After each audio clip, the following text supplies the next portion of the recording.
Well, I could spend most of the next hour showing you DVD clips of children at play that ought to really answer that question. If we think about what play offers children, the list is long. So when we observe high quality, rich quality play, we see problem solving. We see children using their initiative. We see them collaborating and negotiating. We see them making mistakes and thinking, oh, what can I do about that? So trying out different strategies. We see them negotiating about the use of space or resources. We see all manner of skills that they develop in this environment that they would not develop in an adult-led environment. I think this is really important. Adult-led learning matters. It's important, but it's not sufficient. And so in play, there are this whole raft of other skills, understandings, knowledge that children gain. Now, if we think about that list, and there are more things all of you could have added to it, I know,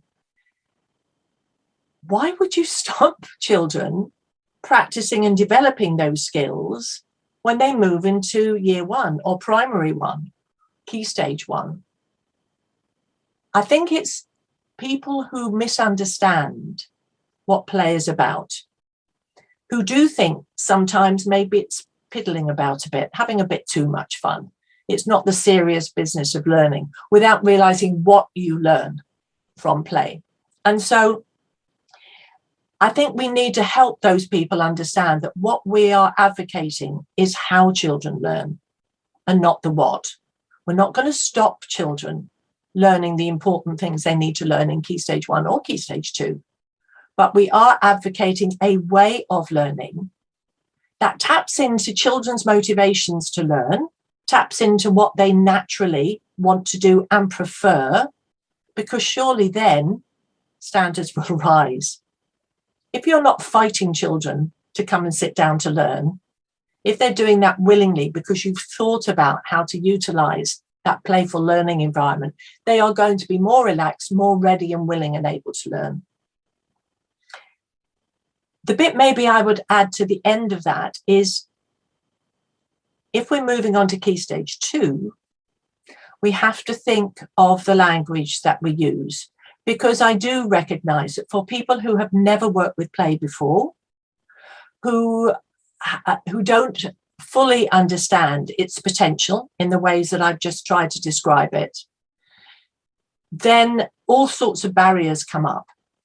They come up for teachers, for head teachers who are key stage 2 experts perhaps, for parents sometimes, because again, play seems a little bit too trivial to take into the important realms of education 7 to 11. Now, if on the other hand, we start to think about, okay, what we want these children to have are the skills, the knowledge, the conceptual understanding that I just listed. So in a way, some of that will be through exploration. Some of it will be through inquiry. Some of it will be through investigation. We don't need, I think, to use the word play in order to justify it. So certainly with key stage 2, I tend to use child-led or child-initiated learning. And I know colleagues who use inquiry learning. So we don't find resistance through language. We find a language that is accessible to people and won't put up barriers before we've even tried to encourage play to move on into key stage 2.